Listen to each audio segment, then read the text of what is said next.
Gente, a gente tem que falar do Corinthians, hein? O Corinthians do Ramon Dias perde mais uma, né? Perde dentro de Itaquera para o Fluminense do Renato Gaúcho. O Fluminense do Renato Gaúcho chega a 100% de aproveitamento em 4 jogos. Ganhou aí do Red Bull Bragantino, né, no Rio de Janeiro. Ganhou do Santos no Rio de Janeiro. Ganha agora do Corinthians em Itaquera e ganhou um jogo baba aí da Sul-Americana também. Agora, e o Corinthians, gente? Porque o Corinthians é sempre uma incógnita, né? O Ramon Dias, já tô vendo aí nas redes sociais que tem gente que acha que ele pode até cair, né? Com esse resultado, porque o Corinthians agora, ele fica lá embaixo. Eu vou até pegar aqui a tabela, né, do Campeonato Brasileiro, porque o Corinthians, que foi decepcionante por enquanto nas principais competições, ele tá ali, se eu não me engano, tá demorando aqui para abrir. Me manda aqui, PH. Qual é a 13º. Corinthians é o 13º colocado, tá na tabela aí, do Brasileirão, jogando mal dentro de casa, né, Bruno Prado? Perdendo para o Fluminense e agora a segunda derrota aí seguida. Perdeu o Clássico e agora perde para o Fluminense. E aí, Ramon Dias realmente tem risco de queda, Bruno? Eu imagino que imediatamente não, né? Mas o Corinthians, ele começa o Brasileiro, não começa bem, ele ganhou só um jogo, né? Só venceu o Vasco, empatou com o Bahia com o time reserva e depois vem o Clássico, e ficou barato aquele 2-0 pro Palmeiras, cabia mais. O Palmeiras poderia ter feito 3 até 4-0, o Palmeiras foi bem superior no Clássico no fim de semana, e hoje uma derrota em casa, que o time não vai bem. Hoje até voltaram alguns jogadores, que o Corinthians estava bem desfalcado. Hoje voltou o Gustavo Henrique e voltou o Angileri, mas ainda sem o Garro e sem o Hugo. O Hugo Souza faz diferença ali no gol.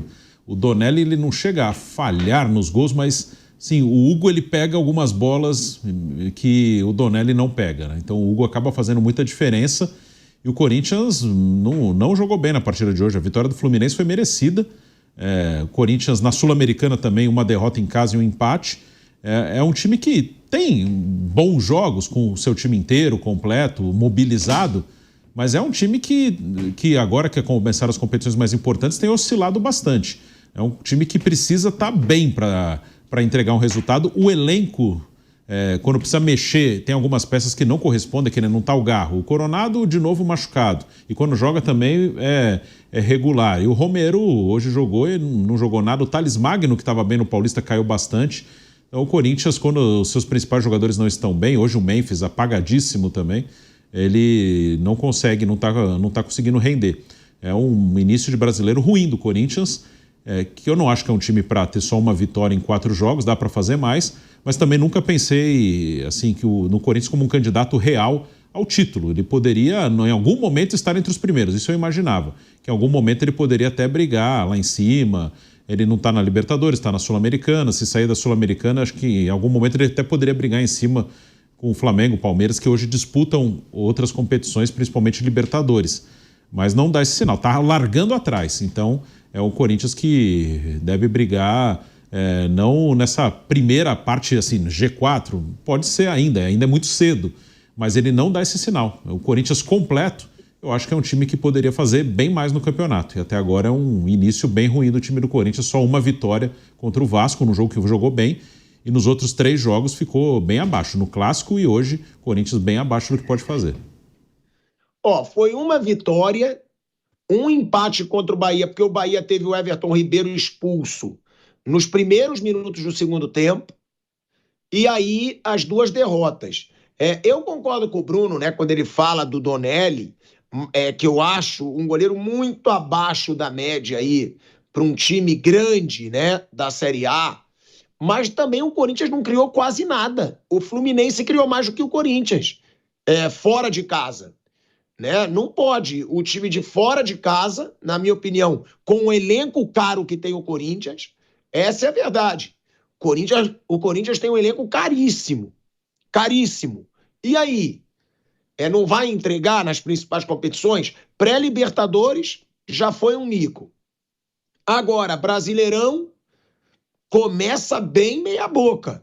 Teve aquele jogo contra o Vasco, como disse o Bruno, que era um Vasco reserva, que ninguém entendeu, o Vasco botar time misto para usar time titular na Sul-Americana, e aí realmente o Corinthians atropelou o Vasco, mas contra o Bahia teve um jogador a mais por todo o segundo tempo e empata o jogo.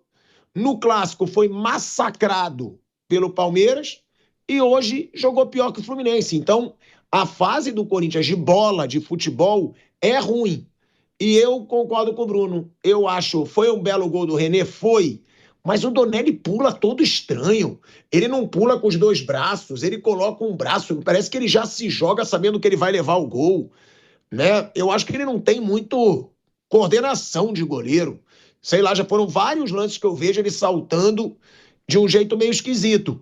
E como o Bruno disse, né, o Mauro? Mais uma vez, jogo importante, de competição importante, dentro de casa, que aí reforça um pouco daquilo que você já disse aqui algumas vezes, e eu discordei, que o Depay está começando a pecar nos jogos mais importantes. Eu fui um que defendi, falei que para mim o Depay estava valendo investimento pelo que entregou no Brasileiro, pelo título paulista, mas é mais um jogo dele apagado, Mauro. Relação custo-benefício péssima, né? Muito ruim. Mas sobe na bola. Nossa, tem uma habilidade incomum para subir na bola. Uma coisa maravilhosa. O chute no começo do jogo, aquele chute, é um negócio também muito interessante. Agora não dá, né, cara? Não dá. Agora, sobre o goleiro, o Donelli, vamos aqui raciocinar. O Corinthians tem um goleiro titular, né? Que é o Hugo. Antes do Hugo, ele teve o Cássio saiu.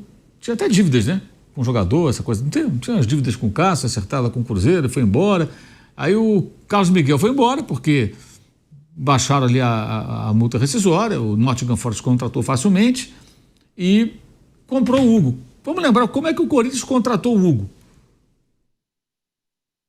Paga, não paga, não tinha dinheiro, arrumaram um jeito para pagar, quer dizer, para contratar o Hugo, que nem era tão caro assim, né? Foi uma dificuldade. Então o Donelli é o goleiro que o Corinthians pode ter. É isso. O Corinthians já tem um time que ele não tem condições financeiras hoje para ter. Tanto que está com o transfer ban vira e mexe, com vários problemas financeiros.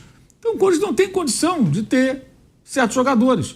Aí quando você vê, por exemplo, alguns atletas reservas que jogaram contra o Bahia, aí eu vejo, não, pô, esse cara não pode jogar no Corinthians. Não, pode sim. O que não pode jogar no Corinthians é jogador caro que o Corinthians tem dificuldade para pagar. Essa é a realidade.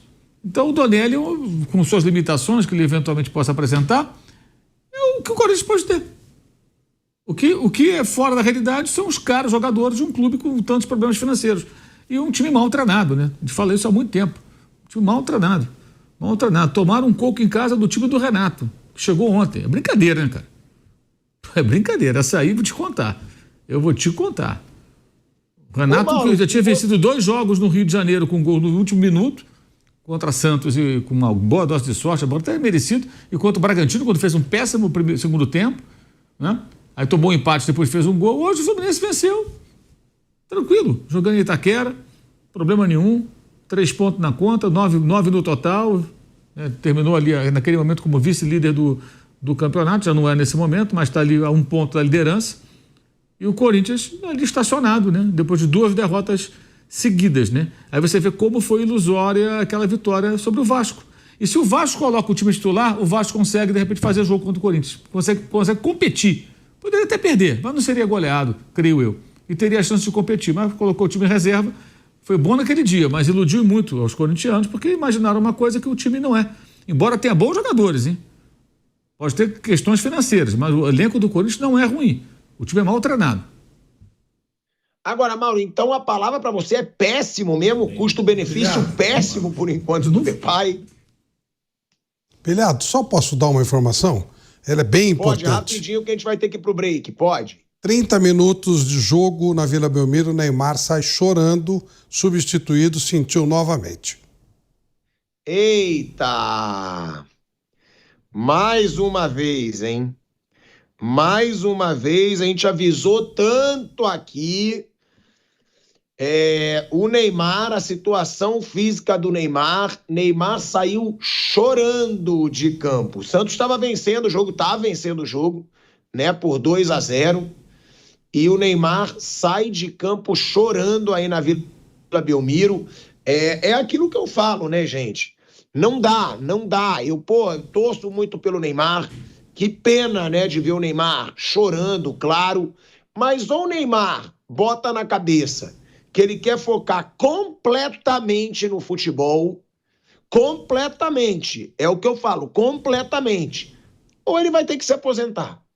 Essa é a verdade. Não adianta ficar indo pra liga de futebol de 7 aí que ele organiza, carnaval, o que quer que seja, sem focar. Se o Neymar botar na cabeça, não, agora é recuperação, agora é físico, vou ficar em casa, vou fazer as coisas direito, porque senão não tem mágica. Me desculpa, não tem mágica. E sempre quando eu falo isso, vem fãzinho do Neymar criticar. Gente, eu sou fã do Neymar. Eu não tenho nada contra o Neymar. Eu não sou uma das pessoas que perseguem o Neymar, mas eu não tô aqui para ficar mentindo para ganhar like. Agora, se o Neymar não focar, ele vai ter que abandonar a carreira, gente, porque tá muito difícil. Nos últimos 6 anos, a gente já falou aqui, são 3 anos e 2 meses parado. Agora, então, saiu chorando, vai ficar mais 2, 3 meses parado. E o problema é esse. Será que nesses 2, 3 meses parado, ele vai focar na recuperação? Ou ele vai pra liga não sei o quê? Ou ele vai fazer festa em Mangaratiba? Entendeu? Tem que saber isso. Tem que saber o que ele quer para a vida dele. A gente vai falar sobre isso. O Neymar sai chorando de campo. Obrigado, Flávio Prado, aí pela informação.